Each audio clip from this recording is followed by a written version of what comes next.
बच्चों, आज हम अगला पाठ स्पीति में बारिश, जिसको कृष्ण नाथ जी ने लिखा है, उसमें बताने जा रहे हैं, उसके बारे में बताने जा रहा हूँ। यह एक यात्रा वृतांत है। यात्रा वृतांत का मतलब होता है आप कहीं पर घूमने जाते हैं तो वहाँ के बारे में जो संपूर्ण जानकारी एकत्रित कर कर उसे शब्द लिपिबद्ध कर कर जब हम छापते हैं या अपने पास रखते हैं या समाज में किसी भी स्वरूप से प्रस्तुत करते हैं तो उसे यात्रा वृतांत कहा जाता है। जैसे कि आप घूमने जा रहे हैं तो वहाँ घूमने वाले जाने का साधन क्या है, रहने का साधन क्या है, खाने पीने का साधन क्या है, कौन कौन से रमणीय स्थल हैं, तो उनके बारे में जब हम पूरी जानकारी देते हैं तो उसे कहा जाता है यात्रा वृतांत। तो ये जो कहानी है कृष्णनाथ जी, एक जगह है लाहौल स्पीति, आप अक्सर सुनते होंगे, अभी ठंड आएगी तो सबसे पहले बर्फ वहीं गिरती है।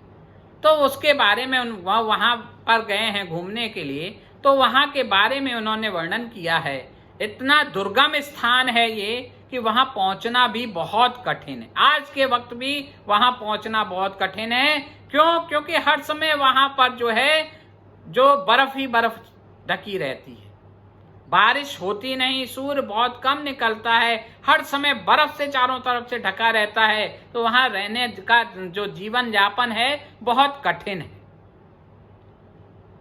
वो अंग्रेजों के वक्त भी वहाँ सरकार नहीं चल पाती थी। वहाँ पर भी अगर कोई काम कराना होता था तो एक तरीके से स्वतंत्र स्वरूप एक राज्य के रूप में था, देश के रूप में था, क्योंकि अंग्रेजों का जो भी शासक रहता था, जनरल रहता था, वो कुल्लू में, आप जब कुल्लू मनाली जाएंगे तब ये पड़ता है इसमें लाहौल स्पीति, तो कुल्लू से वो शासन वहाँ करता था। लेकिन जो हरकारा जाता था वो लौट के आ पाएगा कि नहीं आ पाएगा ये कुछ पता नहीं। तो ये जो पाठ है उसी के बारे में, लाहौल स्पीति के बारे में बताया गया है। इस पाठ में इसके ये समुद्र तल से 8,000 की ऊंचाई से भी ऊपर है, लगभग और ऊंचाइयों पर हर समय बर्फ जमी रहती है। यहाँ के लोग जो हैं, मुश्किल से आबादी 34,000 है, इससे ज्यादा आबादी नहीं है। जितना कठिनतम जीवन हो सकता है वो लोग जीते हैं, लेकिन मनुष्य तो कठिनाइयों से लड़कर जीता है, उसका साकार स्वरूप यहाँ देखा जा सकता है। केवल एक बार जोरावर सिंह का नाम का व्यक्ति जो था आक्रमण करने वाला, वो गया था और वो उसने यहाँ जाकर लूटपाट की थी। उसके बाद से कोई वहां नहीं पहुंच पाया।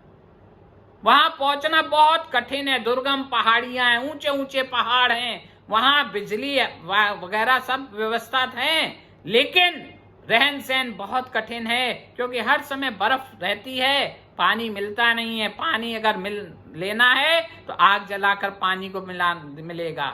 जानवर याक होता है, ज्यादा जानवर भी नहीं है। वहां पहाड़ों को काट कर जो फसलें उगाई जाती हैं, उन फसलों का नाम है जौ, गेहूं, मटर, सरसों।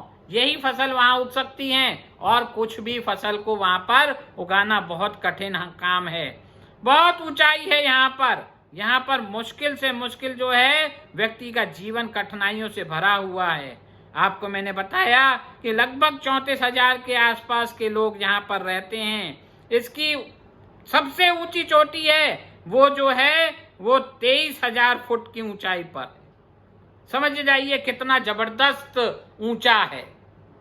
पहुंचना अति दुर्गम है, हर समय सन्नाटे पसरे रहते हैं। यहाँ की में दक्षिण पूर्व की तरफ जो है वहां पर जो इसमें एक पर्वत श्रेणी पाई जाती है जिसे माने पर्वत श्रेणी कहा जाता है। माने का मतलब होता है कि उन पर्वत श्रेणियों में बौद्ध धर्म के लोग अपना जो मंत्र होता है ओम मणि पद्मे हुम, इसका जाप करते हैं। आपको मालूम होगा आज भी और पहले भी व्यक्ति को जब भी साधना करनी होती है तो वो एकांत में जाता है, एकांतवास उसे चाहिए। अकेले में बैठकर साधना बहुत अच्छी होती है, तो पहाड़ों में बैठकर उसकी जब साधना करते हैं तो एक अलग आभा मिलती है, प्रभु का आशीर्वाद मिलता है। तो वहां जब व्यक्ति जा नहीं पा रहा, आज पहाड़ों में आप जाइए, कुल्लू मनाली वगैरह जाइए, सड़कें बनी हुई हैं, दाएं दाएं गाड़ियां आना जाना, शोर शराबा मचा हुआ है, आप एकांत मिलेगा नहीं। और जब एकांत नहीं मिलेगा तो क्या होगा? जीवन दुर्गम हो जाएगा। पहले जब पहाड़ों में आज व्यक्ति जाया करता था, बद्रीनाथ केदारनाथ दर्शन करने जाता था, तो व्यक्ति अपने परिवार में अपने सभी कर्म करके जाता था, अपने श्राद्ध भी कर जाता था, 13वीं तक खिला जाता था। अगर लौट के आ गए तो ठीक है, वरना वहीं रह जाएंगे। इतना दुर्गम था, रास्ते नहीं थे। पहाड़ों में चढ़ना, पेड़ था, जंगल होते थे, हाथी शेर चीता वगैरह सांप वगैरह इन सब के से बचते बचाते पहुंचते थे दर्शन करने, नहीं तो बीच में ही समाप्त होते थे। लेकिन आज भौतिकतावादी युग में इन पहाड़ों को भी काट दिया गया है। आज स्थिति बहुत खराब। इस कारण प्रकृति का संतुलन बिगड़ गया है। आप देखिएगा, कभी भयंकर बारिश होती है तो कभी सूखा पड़ जाता है। हैदराबाद में बुरी तरीके से बारिश और बाढ़ आ रही है, तो आप और जगह देखिए, महाराष्ट्र में वहां पे सूखा पड़ा है, एमपी में सूखा पड़ा है। तो ये जो प्रकृति का संतुलन है, ये मनुष्य की देन है, और उस मनुष्य की देन ने ही इस संसार को बिगाड़ रखा है। लेकिन प्रकृति भी अपना सौंदर्य दिखाती है, और वो सौंदर्य आपको लाहौल स्पीति में दिखाई देगा। हर समय सौंदर्य, बर्फ की चांदनी नुमा छटा जो है वहां दिखाई देगी। मनुष्य रह रहे हैं, खाने पीने के साधन जो हैं सीमित हैं, लेकिन उन सीमित साधनों में भी वो अपना निर्वाह कर रहे हैं। फसलें सीमित हैं। पहाड़ों में अगर मैदानी इलाकों में जब खेती बाड़ी की जाती है तो कोई दिक्कत नहीं है, प्लेन्स हैं, आप आराम से कर सकते हो। पहाड़ों में ऐसा नहीं होता। पहाड़ों में तो बकायदा पहाड़ों को काट के मैदान सा बनाया जाता है, सीढ़ी नुमा खेत होते हैं वहां पर। आप पहाड़ में जाइए, खेती बाड़ी देखिएगा, बड़े बड़े खेत बीघों में बहुत नहीं होते, वहां पर सीढ़ी नुमा खेत बनाए जाते हैं जिनमें खेती बाड़ी की जाती। फसल में जौ, ये सारी जो आपको चीज हैं ये प्राप्त होती हैं। और भेड़ बकरी जो हैं, जो गर्म होते हैं, ये जानवर यहाँ पे पाए जाते हैं। यहाँ जीवन जीना अत्यधिक कठिन है, और यहाँ बारिश होना एक आश्चर्य है, शुभ का घटना मानी जाती है। अगर किसी दिन बारिश हो जाए तो समझ जाइए कि वहां पर जो भी है एक उत्सव मनाया जाता है कि आज यहाँ पर बारिश हो गई है। यहाँ इतना अच्छा लगता है। यहाँ के लोग चाहते हैं कि बाहर के लोग हमारे यहाँ आएं, क्योंकि आप भी जानते हैं एक सीमित स्थिति में आप शांति को बर्दाश्त कर सकते हैं। आप अगर किसी से बात करने बैठे हैं और शांत वो बैठा हुआ है तो आपको अच्छा नहीं लगेगा, और आप जब वो भी बोल रहा और आप भी बोल रहे हैं तो अच्छा लगता है। तो यहाँ के लोग चाहते हैं कि माने पर्वत श्रेणी को एक शांत का प्रतीक माना गया है, लेकिन वो चाहते हैं कि यहाँ की भी वादियों में बच्चों की किलकारियां गूंजें, युवाओं की ठहाके गूंजें, आनंद का सौंदर्य घूमे, लेकिन प्रकृति का बिना खिलवाड़ किए वो भी यही चाहते हैं। बारिश न हो जाए तो और सौंदर्य हो जाता है।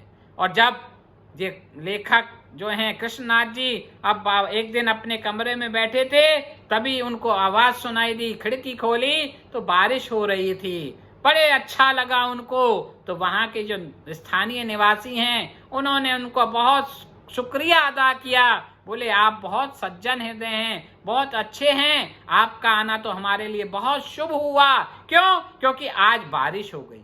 हमारे यहाँ बारिश नहीं दिखाई देती, और बारिश होना एक शुभता का प्रतीक है। और आप आज यहाँ पर आए हैं तो हमें ऐसा लग रहा है जैसे कि हमारे अच्छे दिन और सौंदर्यपूर्ण दिन आ गए। तो यहाँ इस पाठ के माध्यम से भारत के एक हिस्से के सौंदर्य को वर्णन किया गया है कि स्पीति, लाहौल स्पीति ऐसा दुर्गम स्थल जो स्वयं में चांदनी छटा पे यानी बर्फ की छटा में बिखरा हुआ है, जहां पहुंचना दुर्गम है, लेकिन वहां भी इच्छा शक्ति है कि वहां भी सौंदर्य की पराकाष्ठा होनी चाहिए, वहां भी उस सौंदर्य को परखने वाले लोग आने चाहिए, और वहां का भी नाम दुनिया में एक सौंदर्य के दुनिया के नक्शे में दिखाई देना चाहिए। तो कृष्णनाथ जी द्वारा ये बहुत सुंदर पाठ आपके लिए लिखा गया है। कभी बच्चों घूमने जाना, स्कूल के टूर जाते हैं कुल्लू मनाली चाहिए तो मनाली से आगे रोहतांग पास जरूर जाया जाता है।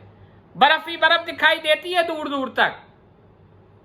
ऐसा ही बर्फ आपको स्पीति में भी दिखाई देगी, लाहौल में भी दिखाई देगी, लेकिन पहुंचना थोड़ा दुर्गम है। लेकिन मनुष्य है, हार कभी ठानता नहीं है, इसलिए इस सौंदर्य की आभा को हमको जरूर देखना चाहिए। जय माता।